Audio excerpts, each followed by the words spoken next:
Donc je suis ce soir avec Garage 10, donc avec Alex, Neil et Lou.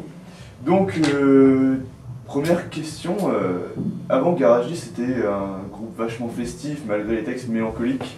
Et en écoutant les albums on se rend compte que c'est devenu vachement grunge. Donc c'en est comment vraiment aujourd'hui pour le dernier album? Ouais, c'est bien grunge, c'est bien rock'n'roll, à souhait. C'est plus mélancolique du tout en fait. C'est grave quoi. Même dans les paroles? Ouais, dans les paroles, comment tu dirais toi? C'est pas mélancolique, c'est suicidaire. C'est un peu évolué en fait, c'est vachement plus rock. Vachement plus rock et oui, c'est clair qu'on a jeté l'acoustique dans la Garonne. Ça c'est sûr. Et toi Alex qui est arrivé justement récemment dans le groupe, moi j'ai pas trop connu en fait les anciennes musiques quoi. Je suis arrivé après, j'ai pas trop connu l'ancien style des anciennes chansons. D'accord. Donc, ouais, dans quasiment tous les albums, il y a une grande majorité de chansons en français. Pourquoi tu décides de chanter en français alors que 90% des groupes actuels chantent en anglais? Bah c'est...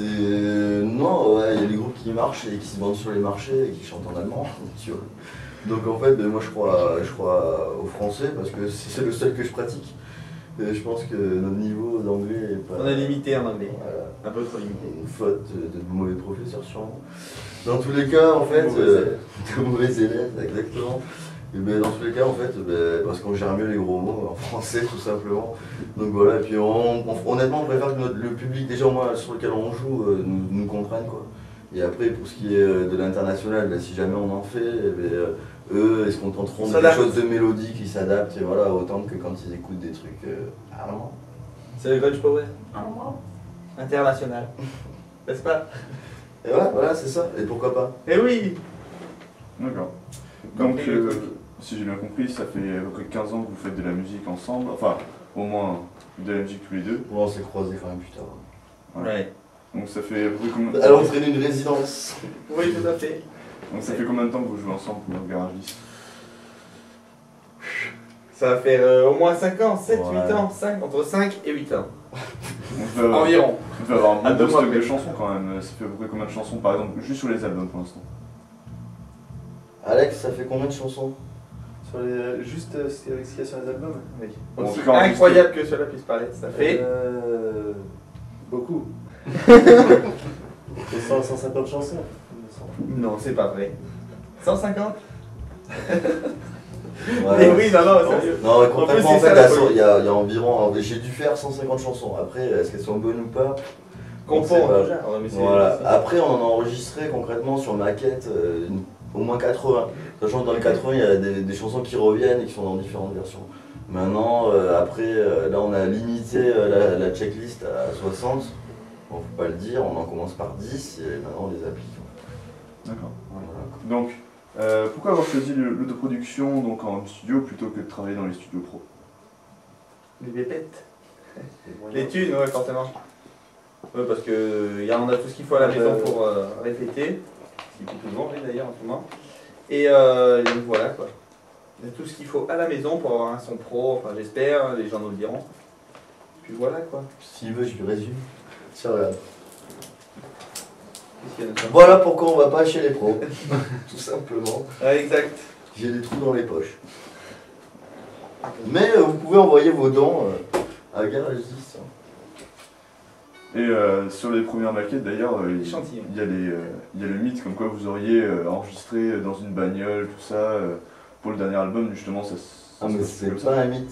C'est vrai, le pire c'est que c'est vrai. C'est une mythe. Oui, c'est monsieur, il faut faire des prises de son parfaites, ben, il n'a rien trouvé de mieux qu'une Super 205.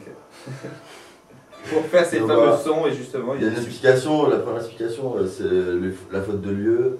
Après, il y a aussi voilà, les voisins, etc.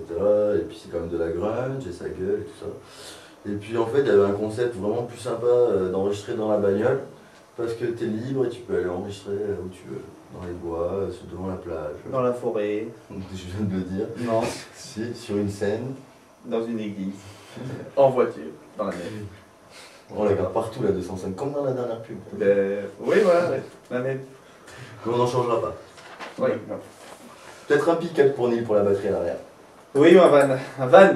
D'ailleurs, si vous voulez envoyer vos dons, petit van aussi. Ça fait pas 2 fois qu'on demande des dons? Si. Envoyez vos dons.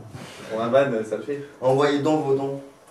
Donc Lou, apparemment tu travailles sur beaucoup de projets différents, dont par exemple Musicaux, tu veux dire? ouais, des projets musicaux.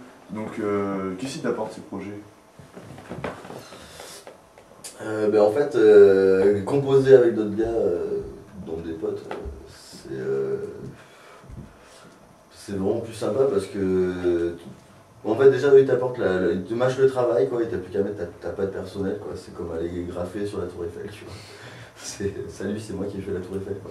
Tu vois, en gros c'est un peu le même principe, et puis comme c'est des potes, ils sont pas non plus trop exigeants, et puis voilà, on n'est pas non plus des pros, donc voilà, donc vraiment ça fait voyager.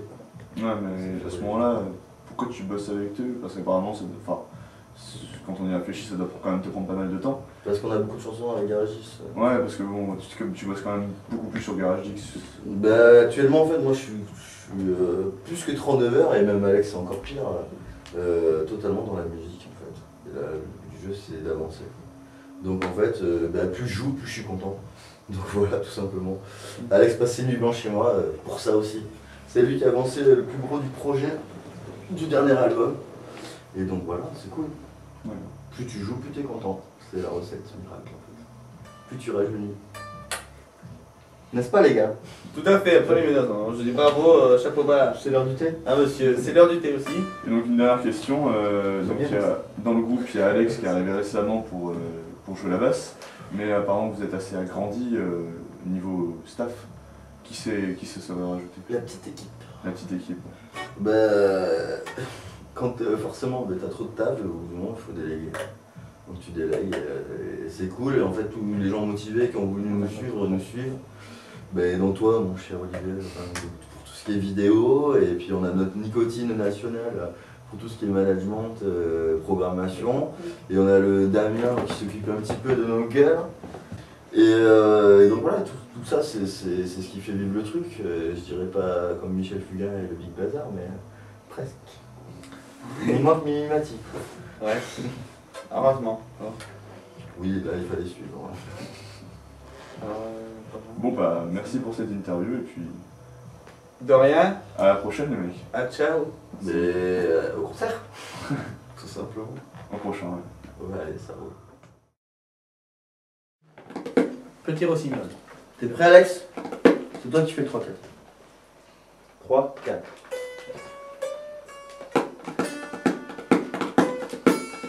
Petit rossignol. Venez nous voir en concert.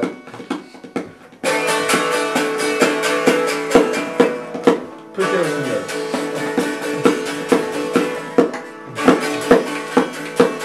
Oh, c'est en acoustique. Donc ça crache vachement plus rock. Venez nombreux au concert.